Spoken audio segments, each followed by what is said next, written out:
As West Maui gets set to welcome back visitors on Sunday, the entire Maui County Council is in support of a resolution urging the governor to postpone reopening. Council members say the focus should be helping residents heal, rebuild, and regain a sense of normalcy. They say reopening poses a significant challenge to the emotional well-being of displaced Lahaina residents. Member Paulton.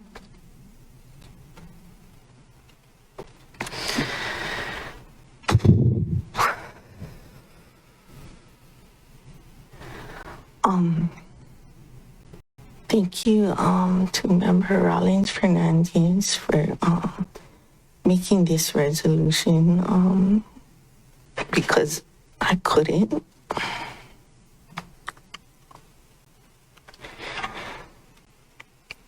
You know, just 3 days after the fire, the governor announced that the road would be open to residents and tourists with reservations. And that's why my cousin made that sign, tourists not welcome for Hawaiian homes. That's why the road was then shut down, because there wasn't the presence to keep the tourists out of the burnt areas. We didn't have electricity at that time. We didn't have cell phone or landline. We didn't have internet. We didn't have gas stations or grocery stores. Yet the decision was made without us to open to residents and tourists with reservations at the same time. And that just shows to me that, you know, there's not any kind of vetting of these types of decisions. I just got a text from my friend about the 48-hour check-in being so stressful with Red Cross. Verbatim, it says, if you don't check in, they deactivate your room key. Also, when I asked the lady why they are adding this kind of stress to an already stressful situation, she said they are making people check in every 48 hours because people have been leaving the island for travel and the Red Cross is paying by the night. Are we not allowed to be human? I didn't know this was a prison. People are traveling for mental health, funerals, medical, none of your business. They shouldn't have to lose their shelter because of it.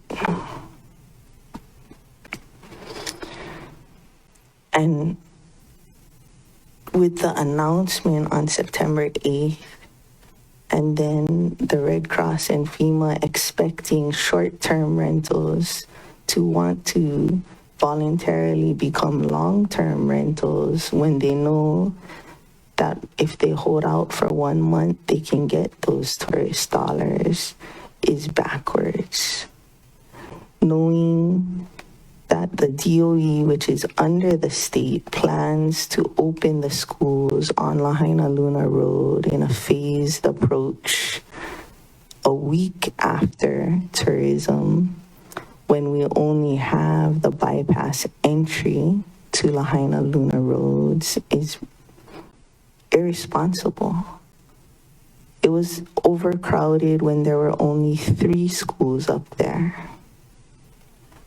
The line of students going into Kahana Citizens Church every 2.5 hours for the temporary schooling they have there backs up the whole highway, that when you drive past, you think they're giving away free food or something, you know? So we're gonna add tourists to the mix before we even know what it looks like for 4 schools to go up one way of Lahaina Luna Road, hoping that an evacuation route will be built soon enough when school starts. I've heard feedback from many teachers, parents, and students that they don't even feel comfortable at that location. They'd like to continue on at the schools that they started at when that option was given. They had so many questions about if the buses would still run or if there would be a bus to Lahaina Luna. And we've since found out that if they want to continue on at their schools that they're going to have to find their own transportation because the buses will no longer take them to the schools that they took them to at first. And this is all within the state's purview.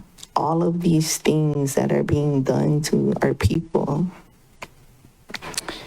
On the way driving here, we passed so many tents camping in the park.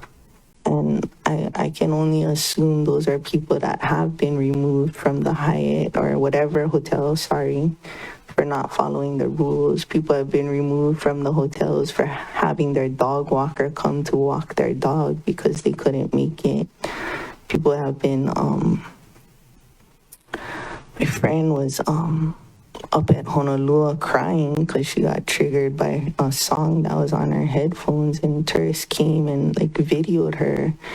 And my friend May, she's just, the most positive, peaceful person, but after telling them 3 times to get their phone out of her face, she knocked it on the ground, and then it was an altercation. So I have so many concerns about this opening that doesn't seem to be shared by the state. And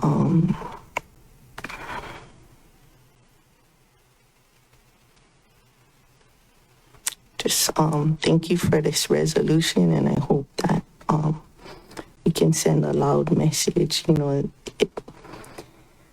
We need certain things to be able to open to tourism. We need stability of housing.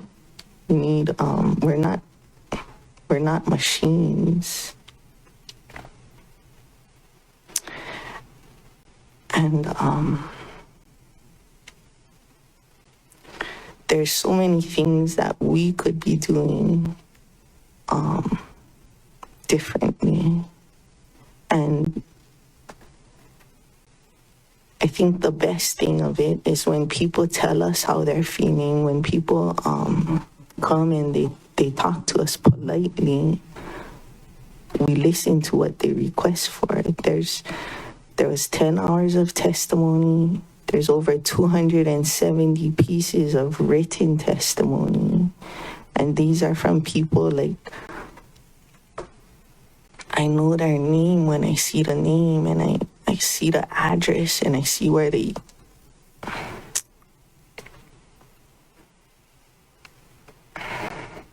used to live.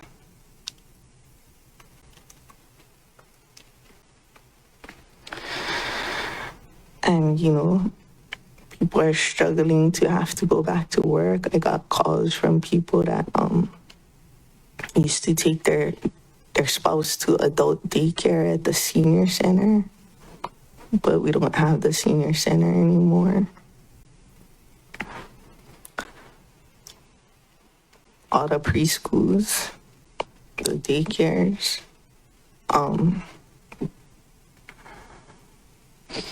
and I worry for the safety of the tourists too. At our hub at Napili Noho, they've been seeing more tourists coming for the hot food. And I thought that was, the point was that they would reinvigorate our economy, not come for the supplies and services. I've heard at Honokowai tourists were upset that they couldn't receive the free massage, and that they were doing GoFundMes to have their vacations here under the guise that they were going to help out. but their help is not wanted. So just thank you for the resolution and thank you for the support.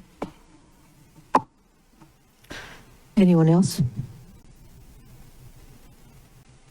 I take it we don't need roll call. Member Johnson. Thank you, Chair. I too am going to rise in full support of this. Thank you, Councilmember Rollins-Fernandez, for introducing this. You know, I know I wrote a letter, and I saw a lot of the other council members write letters to the governor in support or in not reopening October 8th. In my letter, I mentioned people over profits, and that's exactly what we need to look at, is helping our people first before Kaanapali makes profits. I have this thing going in my mind right now, like what would people say if Kaanapali was the one that burned down instead of our working class neighbors like Wahikuli and Lahaina? Would we be so quick to just go all in? We have to help the backbone of the Kaanapali economic engine, and the backbone are the people. I often say that there's, you know, the economic engine is tourism, but the gas in that engine is the people, is the workers. We need to get them straight before we go and turn the engine back on. You know, the idea that trust works both ways. You know, we have to trust that the people aren't ready. And in turn, I hope that they can trust us to do the right thing when it comes to the decision making ahead of us. I think I have my notes here from the meeting in the West End, and all the check marks and the different types of things that people were talking about. The one that that has a lot of check marks is October 8th reopening, capital NO on my sheet, and there was a lot of people who said that. I was taking notes during that. I wish the state was taking notes during that. I wish the governor was there for that. I wish the governor was listening to the people who've been telling us. So this resolution is exactly us trying to carry that message to him. And I really hope he listens on that. So I want to thank Councilmember Paulton's beautiful words on that. So I'm going to end. Thank you, Chair. Anyone else? Member Sinensi. Thank you, Chair. I too attended that meeting in Lahaina, and we all heard those tearful testimonies about the pains and the stressors that the survivors are still experiencing, including housing, school and childcare continues to be a challenge. Insurance claims are not being processed due to the lack of access for the adjusters. So there was just overwhelming uncertainty and grief. The physical environment is also unsafe and toxic. Many have left without nothing, but they're still trying to navigate all of these complicated government processes and still struggling to comprehend and cope with their personal losses.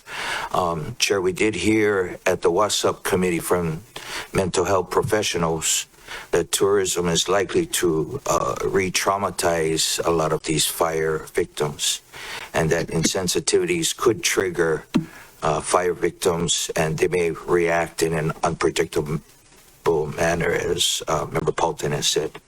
So this could be devastating to, well, beside the victims, tourists, and these tensions could damage our tourism brand in the long term.